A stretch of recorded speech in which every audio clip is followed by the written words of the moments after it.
Manajemen letter atau surat komentar terhadap pengendalian intern adalah surat yang dibuat oleh Kantor Akuntan Publik atau KAP dan ditujukan kepada manajemen perusahaan yang diperiksa laporan keuangannya atau diaudit.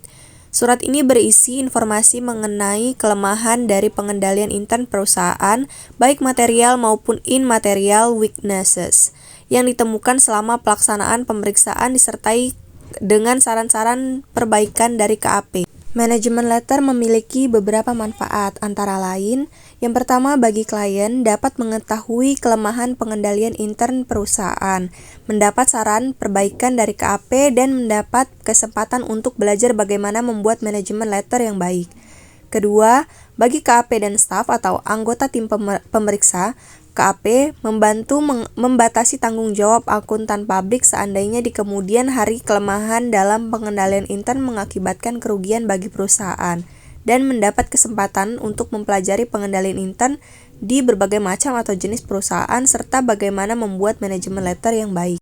Untuk menghasilkan manajemen letter yang baik dan efektif, beberapa pertimbangan penting harus dilakukan, antara lain, menjelaskan kelemahan pengendalian intern perusahaan secara jelas dan spesifik, memberikan saran perbaikan yang spesifik dan dapat dilaksanakan, menjelaskan dampak dari kelemahan pengendalian intern perusahaan terhadap laporan keuangan, menjelaskan tindakan yang telah dilakukan oleh KAP untuk mengatasi kelemahan pengendalian intern perusahaan, dan menjelaskan tindakan yang harus dilakukan oleh manajemen perusahaan untuk memperbaiki kelemahan pengendalian intern, dan menjelaskan tanggung jawab manajemen perusahaan dalam memperbaiki kelemahan pengendalian intern, dan juga menjelaskan tindakan yang akan dilakukan oleh KAP jika manajemen perusahaan tidak melakukan tindakan perbaikan yang diperlukan.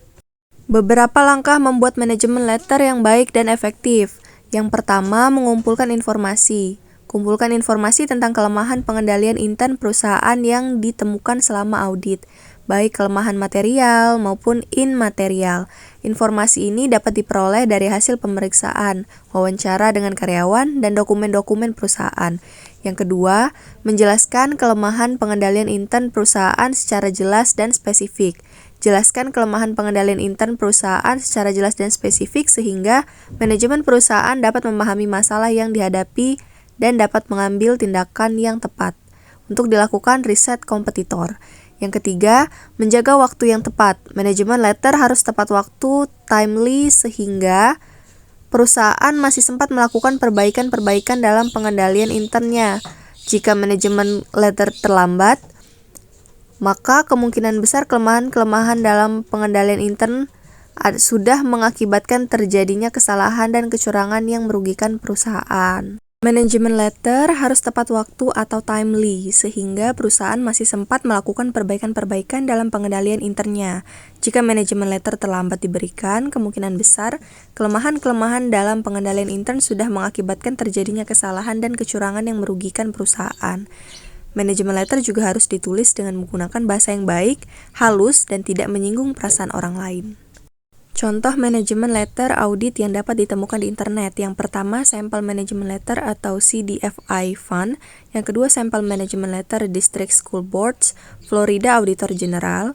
Yang ketiga, sampel manajemen letter Non-Profit and For-Profit Organization, Florida Auditor General.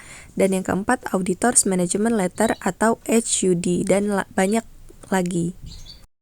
Kesimpulannya, surat manajemen atau manajemen letter adalah sebuah laporan yang disusun oleh auditor eksternal setelah menyelesaikan audit atas laporan keuangan suatu perusahaan. Kesimpulan dari surat manajemen mencakup hasil temuan, rekomendasi, dan surat yang diberikan oleh auditor kepada manajemen perusahaan terkait dengan perbaikan atau peningkatan dalam sistem pengendalian internal dan proses bisnis perusahaan. Dengan demikian, kesimpulan dari surat manajemen seringkali memberikan panduan berharga bagi perusahaan untuk meningkatkan efisiensi, mengurangi resiko, dan meningkatkan kepatuhan terhadap peraturan.